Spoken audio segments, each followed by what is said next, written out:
নমস্কার বন্ধুরা, আজ আমি আপনাদের সঙ্গে ঢ্যাঁড়সের একটি দুর্দান্ত স্বাদের চটজলদি রেসিপি শেয়ার করব। এই রেসিপিটি আপনারা ভাত কিংবা রুটি যে কোনো কিছুর সাথেই খেতে পারেন। চলুন আর সময় নষ্ট না করে রেসিপিটি দেখে নিই। এই রেসিপিটি বানাবার জন্য এখানে আমি দুটো মাঝারি সাইজের আলুকে খোসা ছাড়িয়ে নিয়েছি, আর তারপরে দুটো আলুকে খুব ভালো করে জল দিয়ে ধুয়ে ফেলেছি। এরপরে আমি আলুগুলোকে কেটে ফেলছি। দেখুন বন্ধুরা, আলুটাকে আমি এইভাবে টুকরো করে কাটছি। আলুটাকে কিন্তু খুব পাতলা পাতলা করে কাটার একদমই প্রয়োজন নেই। এই রকম ডুমো ডুমো করে দুটো আলুকে আমি কেটে ফেলছি।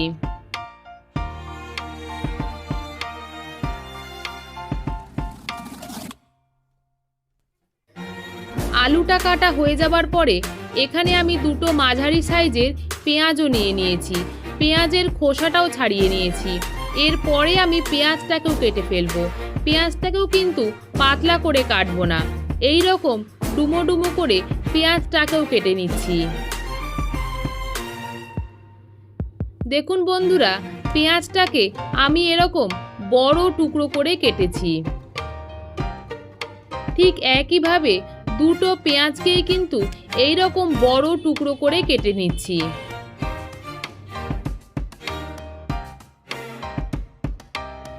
আলু আর পেঁয়াজটাকে একটা সাইডে সরিয়ে রেখে এখানে আমি নিয়ে নিয়েছি 500 গ্রাম মতো বড় সাইজের ঢ্যাঁড়স।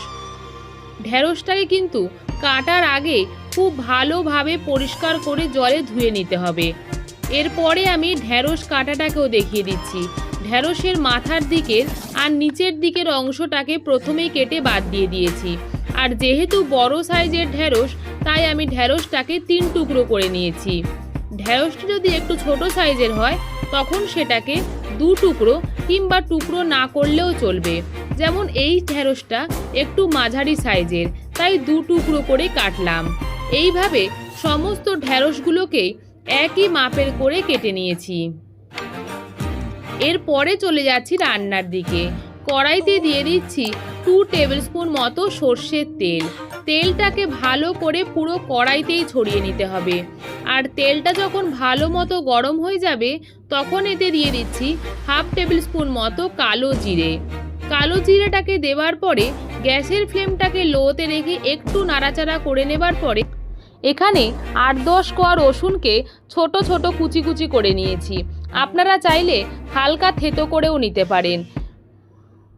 এই রসুনটাকে তেলের মধ্যে দিয়ে দিয়ে বেশ লালচে হওয়া পর্যন্ত রসুনটাকে ভেজে নিতে হবে।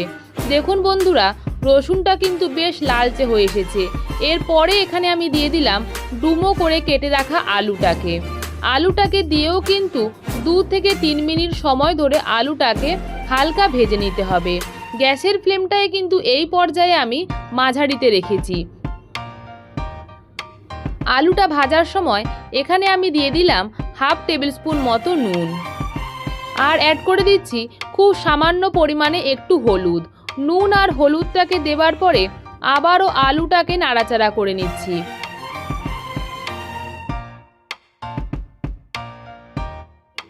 আলুটা যাতে বেশ নরম হয়ে আসে তাই কড়াইয়ের ঢাকাটা দিয়ে দেব 2 থেকে 3 মিনিটের জন্য। 3 মিনিট পরে কড়াইয়ের ঢাকাটা খুলে নিলাম। খুন্তি দিয়ে আবারও নাড়াচাড়া করে আর খুন্তি দিয়ে দেখে নিচ্ছি আলুটা কিন্তু বেশ নরম হয়ে এসেছে। তারপরে কিন্তু খুব বেশি সেদ্ধ করার দরকার নেই। এরপরে এখানে আমি দিয়ে দিচ্ছি ছোট ছোট টুকরো করে রাখা পেঁয়াজটাকে। পেঁয়াজটাকে দিয়েও আবারও 2 মিনিট মতো হালকা আঁচে নাড়াচাড়া করে নেব। এতে কিন্তু পেঁয়াজটা বেশ নরমও হয়ে আসবে। এরপরে এখানে আমি অ্যাড করে দিচ্ছি গুঁড়ো মশলাগুলোকে।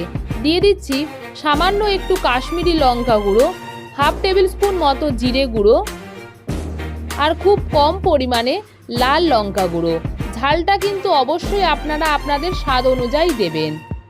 টেস্টটাকে ব্যালেন্স করার জন্য দিয়ে দিচ্ছি সামান্য একটু চিনি। এখন কিন্তু আমি নুনের ব্যবহার আর করছি না, যেহেতু আগেই বেশ খানিকটা পরিমাণে নুন দিয়েছিলাম, তাই বুঝে লাস্টের দিকে নুনটা ব্যবহার করব। সমস্ত গুঁড়ো মশলাটাকে দেবার পরে খুব ভালো করে নাড়াচাড়া করে নিচ্ছি। এরপরে এখানে আমি অ্যাড করে দিচ্ছি ঢ্যাঁড়সগুলোকে।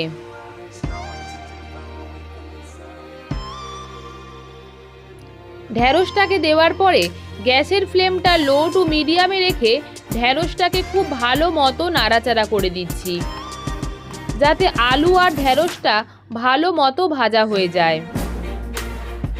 এই রেসিপিটি বানাতে 10 থেকে 12 মিনিট মতো সময় লাগে, আর রুটি বা ভাত যে কোনো কিছুর সাথে খেতে কিন্তু অসাধারণ লাগে। গ্যাসের ফ্লেমটাকে লোতে রেখে ঢাকাটা দিয়ে দেব 5 মিনিটের জন্য। 5 মিনিট পরে কড়াইয়ের ঢাকাটা খুলে দিচ্ছি। ঢ্যাঁড়স, আলু সব কিছুই কিন্তু বেশ ভালো মতো রান্না হয়ে গেছে। আবারও সব কিছুকে ভালো করে নাড়াচাড়া করে নিচ্ছি।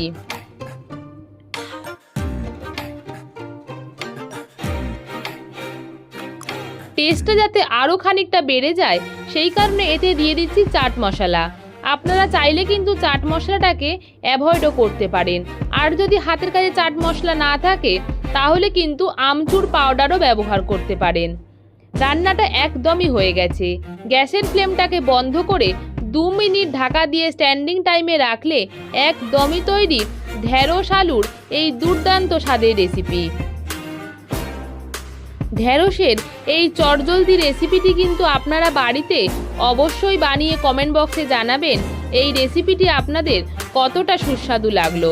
এই রেসিপিটি যদি আপনাদের ভালো লেগে থাকে প্লিজ ভিডিওটিকে একটা লাইক করুন, শেয়ার করুন, আর আমার চ্যানেলের নতুন বন্ধু হয়ে থাকলে চ্যানেলটিকে প্লিজ সাবস্ক্রাইব করুন।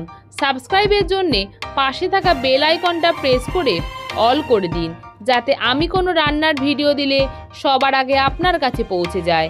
ধন্যবাদ। ভালো থাকবেন, সুস্থ থাকবেন। আবারও ফিরে আসবো নতুন কোনো রান্নার রেসিপি নিয়ে। আজ আসি, টাটা।